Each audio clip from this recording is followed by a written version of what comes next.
Good morning, everyone. It's Bonita from Pennies to Dollars. And I thought we would visit today about buying something once and using it twice. This is something that I observed all the time growing up with my Depression era parents. Things weren't so readily available, and if they were, you just didn't rebuy things. And sometimes I hear from people, why would you live the way you do? I see no point in changing. It works. And it has provided me with the things that I have needed in life. And now that I'm growing older, it's keeping me from having to work 2 and 3 jobs like I've done most of my life when I had kids. So it's working for me. The other day, I told my husband, I said, am I being cheap or am I being frugal? I was doing something. And he said, are you using up what you have? And I said, well, yeah. He goes, is it keeping you from buying something else that you would normally buy? And I go, yeah. And he goes, follow your own advice. He said, you are being frugal, not cheap. It's okay. And that made me feel better because he has gone along with this lifestyle and he sees the benefit in it as well. I was watching another YouTube channel earlier and she was talking about clothes, and it made me think I would be probably horrifying people if they realized what my clothing budget is. My clothing budget is $11 a month, and I haven't spent it this year at all. I need a pair of boots. I have a couple of boots that are worn. They do get my feet wet whenever I go out, if it's snowy or rainy. That hasn't happened yet this year. I had thought at the end of last year, well, I'll get some new boots next year. And then this year has rolled around and I'm kind of like, I wonder if I can make it one more year.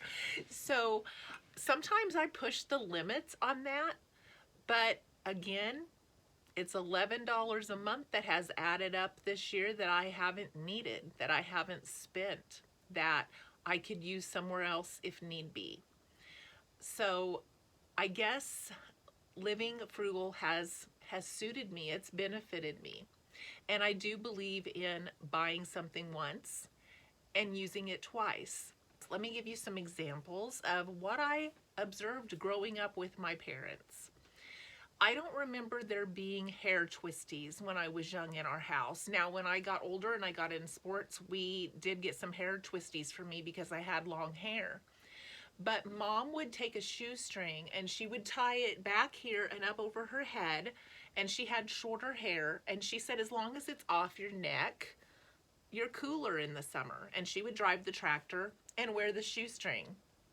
I didn't think anything about it. Mom always wore a shoestring and then tied a little bow on her head, and she looked really cute when she did it. Sometimes she tied the shoestring on her head when she was cleaning house.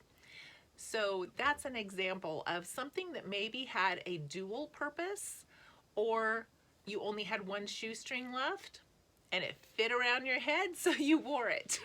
Some of the other examples were, like, I've never ever bought bubble wrap in my entire life. I see people buy bubble wrap. I have received things in bubble wrap, but I have never ever purchased bubble wrap. Anytime we would ever move or I would help someone move, we always used newspaper to wrap everything in. Newspaper is getting harder to find now. You do still get some advertisements in the mail where you can save them. But there for a while, I had moved a few times. I even saved the newspaper that I had wrapped around things and kept them in the boxes stored for the next time that I moved to reuse the same newspaper. So it not only was used as a newspaper, then it was used to move, then it was used to move again. I always believed in, if something had a second use to it, just if it wasn't in your way, just stick it back and use it later. When I grew up, shoes were repaired, jewelry was repaired. I remember looking in my mom's jewelry box, and it was very small, very simple, and she hardly had any pieces of costume jewelry. And she would spend time trying to fix the little loops on her own. But if something was not able to be fixed, it was beyond her abilities. We had a little jeweler that was about 20 miles away, and we would save all those pieces, and she would take them, and it was probably a little 90-year-old man with a little light on his head with the most steady hand, and he would fix watches and he would fix necklaces, and we would pay him pennies on the dollar for him to do this and save that costume jewelry. Heels were put back on shoes. We had a little shoe repair place that we would go if your heel fell off, and he would fix them. So things weren't just replaceable. A lot of people say things were made better back then. A lot of things were made better back then. That's true. But we also repaired things when they broke back then. We just didn't replace them. I know I've talked about reusing jars on this channel. But you can even use jars to plant little things inside your house during the winter. Right now, I have a little celery stalk growing. I have green onions growing. I have a green pepper plant growing. But jars make good little indoor planters that you can use. There's so many uses for these things. If you can't reuse them, please recycle. I had saved a lot of baby food jars at one time. My dad used them to keep screws and nuts and washers and things in. And I had kept them for a long time. They had no use. I recycled them. But there are ways to reuse a lot of things if you just put your thinking cap on. Even the little cotton pieces in medicine, my mom would save those. And you could save them in a jar, but mom would save those little pieces. And that is the only cotton we ever had in our life when I was growing up. We didn't buy cotton balls. We had little pieces of cotton that we saved from coming out of the medicine bottles. And a lot of your vitamins still have those, and I still save them. A lot of times they're really long, really thick, and you can get 2 or 3 cotton balls out of that. And I've had people say, oh my gosh, that's not safe, it's had medicine on it. Well, you're putting the medicine in your mouth. I think it's okay. It's fine. I've lived this long doing it. It's okay. Old towels were made into curtains. Old socks were made into hot pads, and we wore socks around our neck with a safety pin and mentholatum if we had a sore throat. Our mismatched socks, that's what we put around our neck at night, and when we woke up in the morning, it was like magic. Your sore throat was gone. Every single time. I was always amazed because sometimes my throat would hurt so bad, and when I woke up in the morning, it was magically gone just from that old sock. We saved bread twisties. We saved milk jugs. So many things that we had already purchased once and then saved it and used it for a second purpose. I have used bread twisties to put my Christmas lights up before on my fence. They work great. They're a little piece of wire that work absolutely great for little things like that that come in handy. We saved the strings that came off of feed bags and used that string. And I don't know if any of you ever remember this happening, but it's another home remedy.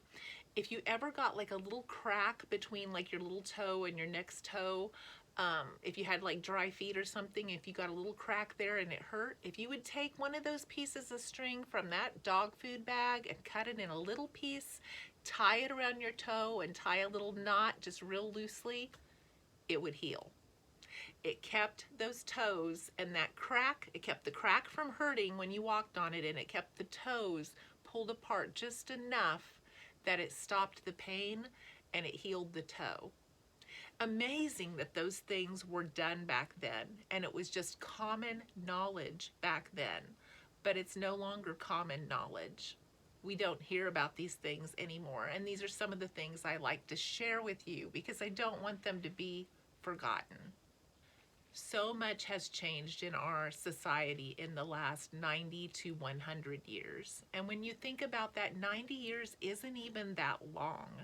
But we have gone from living like that to living like this with so many conveniences and so many things so easily accessible at our fingertips, at our doorsteps.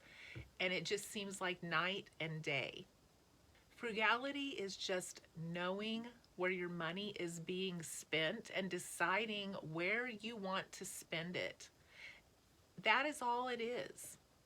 It isn't necessarily being cheap like I was worried about. It is being mindful of how you want to spend your resources so that you get the things out of life that you want or you need. So as we go forward this year, think about that saying that if you say yes to something, you are saying no to something else. And that's pretty profound. And when you think about money, that's exactly what you're doing. If you're saying yes to the pizza delivery on Friday night, you're saying no to something else because that's where your money decided to go. That's where you decided to spend your money, was on that yes. Mom always had a scrap bag handy. We always had patches on things. Dad had patches on all of his overalls. And so if something couldn't be repaired, it went into the scrap bag. She would cut the little bits and bobs off of all of those scraps and save them to use them for patches on something else to make something last longer. All of those things benefited our family. All of those ideas about how to save money benefited our family. And those ideas don't have to be gone forever. We can look at everything we buy to see if we can buy it once and use it twice. I hope you have a great rest of your day, and thanks for listening.